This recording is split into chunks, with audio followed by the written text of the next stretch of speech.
હાલ કોંગ્રેસ જે છે એ ત્રીજા નંબરે આવી છે અને સાથે સાથે એમને વોટ તો તમે જુઓ કેટલા ઓછા વોટ કોંગ્રેસના ઉમેદવારને વિસાવદરમાં મળ્યા છે। 5400 વોટ તો કોઈ જે અપક્ષ હોય એ વ્યક્તિ મેળવે તો બરાબર છે। એટલે કોંગ્રેસની સ્થિતિ ખૂબ જ નાજુક છે। કોંગ્રેસે મનોમંથન કરવાની જરૂર છે અને આમ આદમી પાર્ટીનો આ વિજય બતાવે છે કે ગુજરાતમાં જે આમ આદમી પાર્ટી છે તેણે પોતાની જે પેઠ બનાવી દીધી છે, એક મજબૂત સ્થિતિ બનાવવામાં આમ આદમી પાર્ટી સફળ રહ્યું છે। કારણ કે સત્તાપક્ષની સાથે રહીને સત્તાપક્ષનો વિરોધ કરવો, સાથે સાથે પ્રચાર પણ કરવું, કાર્યકર્તાઓની એક ફોજ જે હોવી જોઈએ એ બધું જોતા આમ આદમી પાર્ટીએ જબરજસ્ત એક જીત મેળવી છે। કારણ કે ભારતીય જનતા પાર્ટી માટે એક સંગઠનની શક્તિ હતી, સાથે કાર્યકર્તાઓની ફોજ હતી। તસવીરો આવી રહી છે આમ આદમી પાર્ટીના કાર્યકર્તાઓમાં જબરજસ્ત જોમ અને જુસ્સો જોવા મળી રહ્યો છે। ગુજરાત વિધાનસભામાં હવે ગોપાલ ઇટાલિયાની ગૂંજ જોવા મળશે અને વિસાવદરના જે મુદ્દાઓ છે તેને લઈને પણ તેઓ વિધાનસભામાં ઉઠાવતા જોવા મળશે। વિસાવદરની જનતાનો જે મિજાજ હતો એ સ્પષ્ટ હતો અને પહેલાથી જ એ નક્કી લાગી રહ્યું હતું કે જે મુકાબલો છે એ ભારતીય જનતા પાર્ટી અને આમ આદમી પાર્ટી વચ્ચે રહેશે। પટેલ ફરી એકવાર હાર્યા છે। ભારતીય જનતા પાર્ટી માટે આ એક મોટી હાર પણ છે। 18 વર્ષનો આ વનવાસ અને ફરી એક વખત આ વનવાસ તેમણે ભોગવવો પડશે।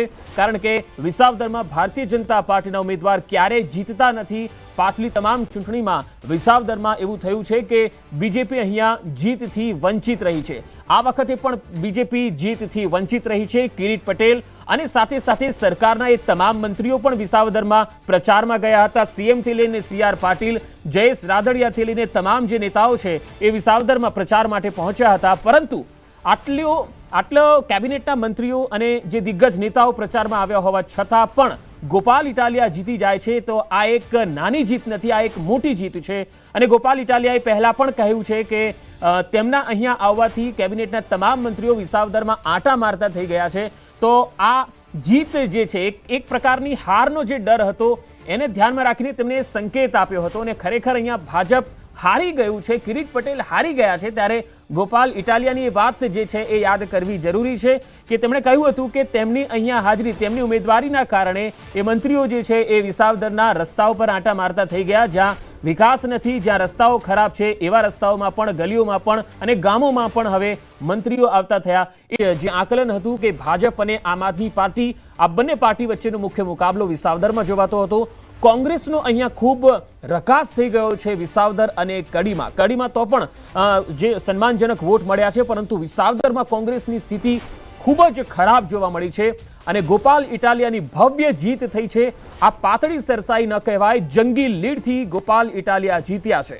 ગોપાલ ઇટાલિયા શરૂઆતથી જ, એટલે કે જ્યારે પેટા ચૂંટણીની જાહેરાત થઈ એ પહેલાથી જ આમ આદમી પાર્ટીએ તેમને વિસાવદરથી ઉમેદવાર જાહેર કર્યા હતા।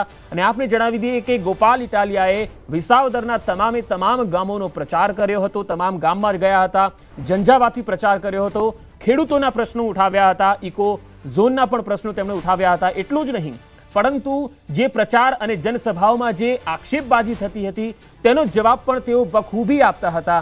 આક્રમક મિજાજ અને એક ઉર્જાવાન યુવા નેતા તરીકેની એમની છબી જે રહી છે વિસાવદર વાસીઓએ તેને આવકારી લીધી છે અને વિસાવદરની જનતાએ ફરી એકવાર ચોંકાવનારા પરિણામ આપી અને આમ આદમી પાર્ટીના ઉમેદવાર ગોપાલ ઇટાલિયાને જંગી મતથી જીત આપી દીધી છે અને વિસાવદરથી તેઓ વિજેતા થઈ ગયા છે।